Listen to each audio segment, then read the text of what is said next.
Her husband left after the baby girl cried, but the silent rancher took them in and gave her his name. Teeter Falls, Wyoming Territory. December 1879.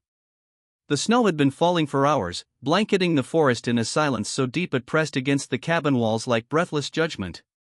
Wind howled through the trees, shaking icicles loose from the eaves, and the chimney smoked a thin line into the endless gray. The world beyond the window was white and merciless. Inside it was not much warmer. Lydia Quinn lay near the hearth, her face flushed with pain, breath shallow. Her dress clung to her with sweat and blood, and her arms trembled where she clutched the threadbare quilt. Every contraction came like a wave to drown her. Her body, just 22 years old, already looked older. "Push, child. One more," the midwife urged. An old native woman with a face lined like river rock, her hands stained with herbs and smoke. She moved with practiced calm, though her voice betrayed urgency. Beside the door, Thomas Quinn stood with his back against the wall, coat collar turned up, hands buried in the pockets of his wolf fur jacket. He did not move toward his wife. He had not touched her since the labor began. His breath came out in visible puffs. His eyes were cold, narrowed. Lydia cried out, reaching a hand toward him. "Thomas, please, I need you." He said nothing. And then came the scream. The first thin cry of life splitting through the logs in the smoke. The baby emerged slick with blood, lungs raw with sound. The midwife caught her, wrapped her quickly, checked for breath, for fingers and toes. "A girl," she said, placing the bundle gently on Lydia's chest. "A winter princess." Lydia sobbed, not from pain now, but from joy, from relief so fierce it broke her. She kissed the baby's forehead and whispered, "She's perfect." Thomas stepped forward. He looked down at the child. Her eyes, startlingly blue, blinked up at him. She had his chin. Her hair was already dark and thick. He frowned. "It's a girl?" he asked flatly. Lydia's brow creased in confusion. "Yes, Thomas. She's healthy. She's yours." His jaw clenched. "I needed a son." She blinked, lips trembling. "What?" He turned for the door, fastening his coat. "I needed someone to carry the name, the land, not this." "She's your daughter," Lydia said, her voice rising in desperation. "You can still love her." He didn't look back. "I do not need a daughter," he said. "And I do not need you." He opened the door. The wind screamed in like a curse, pulling snow across the floorboards. Thomas, but he was already gone. His boots crunched into the snow, fading into white. Lydia screamed his name again, but the wind took it. Her body shook, not from labor now, but from something colder, deeper. The midwife stood still for a long moment, staring at the empty doorway. Then she pulled her shawl tighter and began to gather her things. "Where are you going?" Lydia croaked. "I do not wish to cross the Quinns," the woman said. "You know what they do to those who interfere."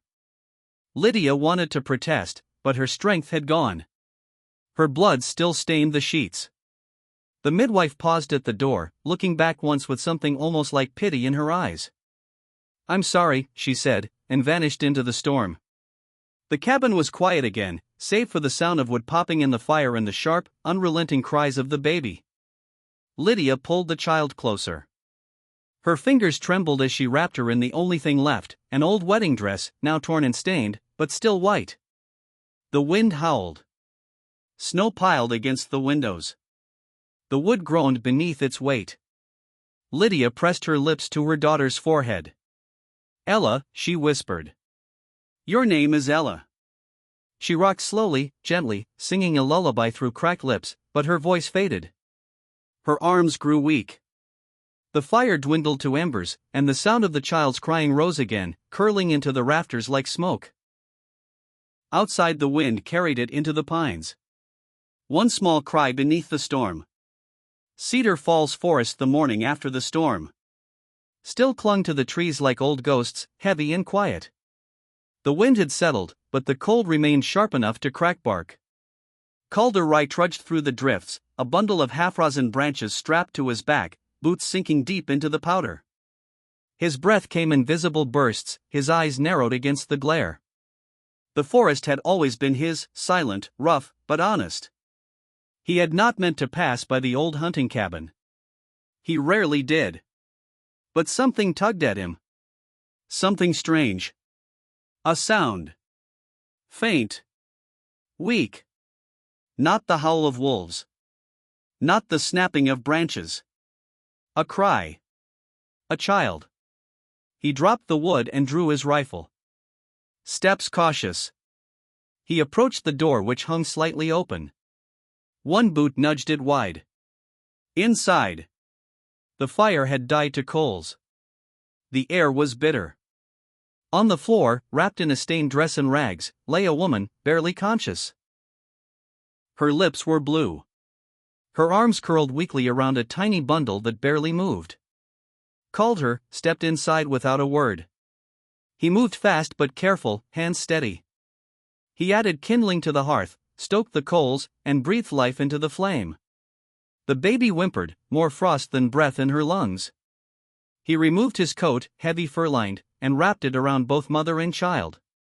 Then he poured warm water from his canteen into a tin cup, added a few drops from a leather pouch at his belt, thistle, birch bark, and dried wild rose. He lifted the woman's head, coaxed her lips open. "Drink," he said. "Just once." She stirred, swallowed. Calder sat back on his heels, waited. The baby moved more now, cheeks flushed. Her cry was still soft, but it was steady, a good sound. He reached into his satchel, pulled a small carved toy from the bottom, a wooden rabbit he had made years ago. He placed it beside the child. A faint breath stirred. The woman's eyes fluttered open. She blinked against the firelight. Her body tensed. "Where?"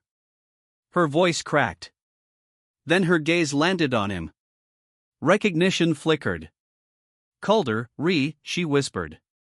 "You're Thomas's friend." Calder didn't answer at first. He only nodded once, then turned to add another log to the fire. Snow melted off his shoulders. Lydia tried to sit up, but winced. "What are you doing here?" "I was gathering wood." "You saved us." He didn't respond. She looked down at her daughter, now warmer, sleeping beneath the wolf fur. Tears welled in her eyes. "He left us. Just walked out." Calder didn't ask who. He already knew. Instead, he stood, moved to the shelf, and took down a small pot. He poured in water, set it on the fire, then turned to the cabinets. Beans, flour, jerky. He moved without noise, without fuss. Every action precise, intentional. Lydia watched him, dazed. "You live alone here?" He nodded. Wait, as he didn't look up.